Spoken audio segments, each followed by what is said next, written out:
você fazia o que em Boa Esperança e por que entrar na política? Ou você já tinha um pezinho na política? Como é que era? Cara, é isso? interessante isso, né? Quando eu estava fazendo minha pós-graduação lá em Osasco, nessa época que eu falei que a minha vida profissional estava desequilibrada, um professor meu que dava aula também na Fundação Getúlio Vargas, ele fez esses testes de aptidão e tal, e na conclusão da pós-graduação.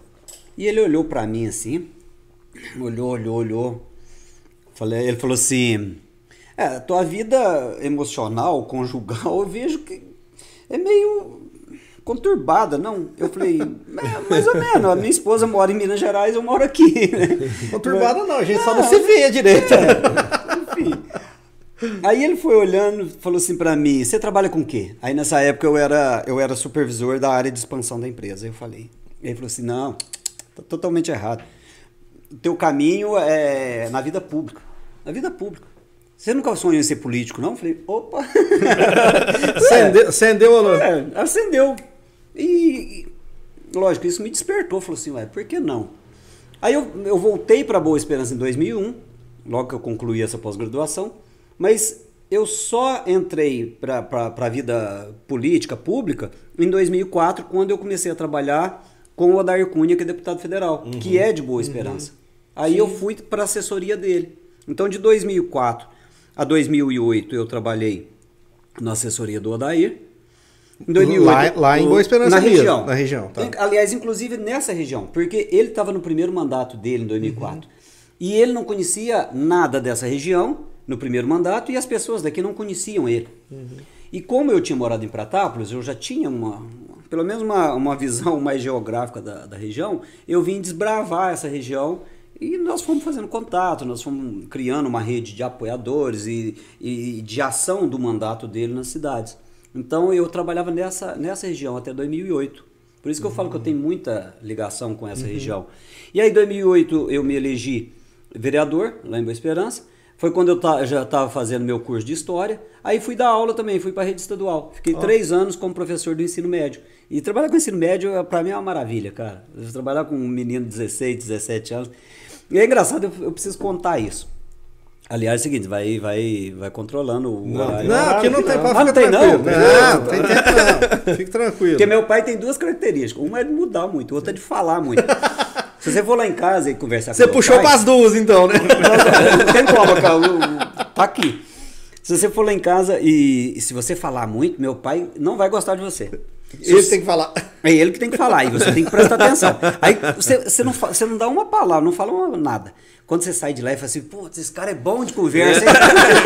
Me ouviu bem. É um bom ouvinte. Bom ouvinte. Mas aí, eu perdi até o que eu ia falar agora. Na escola. Eu estava de 2012 até 2015, eu dei aula no ensino médio na rede estadual. Eu era professor, passei no concurso do estado, depois quando eu vim para cá eu exonerei do meu cargo. Mas a história que eu ia contar é o seguinte, eu era vereador e era professor de história. Professor de história, filosofia, você consegue, em sociologia, você entra em assuntos, né, que são do cotidiano, assuntos políticos, enfim. E aí eu tô lá, dando a minha aula tranquilinho, uma aluna que sentava na primeira carteira, a Gabriela, porque eu não esqueço o nome dela, ela falou assim, professor, o senhor é vereador, né? Eu falei, sou sim. Ela falou assim, é verdade que todo político é ladrão? Na lata, sabe? Eu falei, cara, se eu for falar agora, se eu for entrar nesse assunto, eu falei, ô Gabriela, peraí só um minutinho, eu vou só desenvolver aqui o tema que eu tô da aula, mas você não vai ficar sem resposta não, eu vou responder pra você. Aí ela falou, então tá bom. E eu fui falando de uma coisa, de uma outra, falei assim, pensando, né? O que eu respondo? Aí, não sei que cargas d'água, o assunto foi pro mercado financeiro, sistema financeiro e tal. E aí eu fiz uma pergunta para a sala e direcionei para ela, falei assim, Gabriela, me responde uma coisa, aqui em Boa Esperança tem vários bancos e etc, estou falando de banco.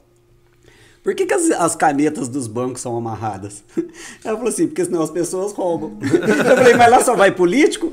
Ela falou, não. Eu falei, então isso responde a tua pergunta, que tanto na vida política quanto em qualquer outro setor, você vai ter pessoas honestas e você vai ter ladrão. Respondi? Ela falou assim, respondeu. Matou o assunto com poucas palavras, vamos mas dizer sala assim. de aula, sala de aula eu sou apaixonado por sala de aula, cara. Quanto tempo dando aula? Direto 3 anos, mas assim, substituição, aquela coisa foi um pouco mais. E aí em 2015 eu saí da sala de aula porque eu vim embora para cá. E só não dou aula por causa dessa vida doida minha de não ter rotina, não ter um dia você tá aqui, outro dia você tá ali. Mas se eu tivesse rotina e pudesse assumir algumas aulas, eu estaria na sala de aula. Juarez, foi só um mandato de vereador em Boa Esperança? Dois. Eu fui 2 mandatos e fui presidente da Câmara em 2013 e 14. Consecutivo? Os 2 mandatos? Sim, consecutivo. E aí eu não fui candidato.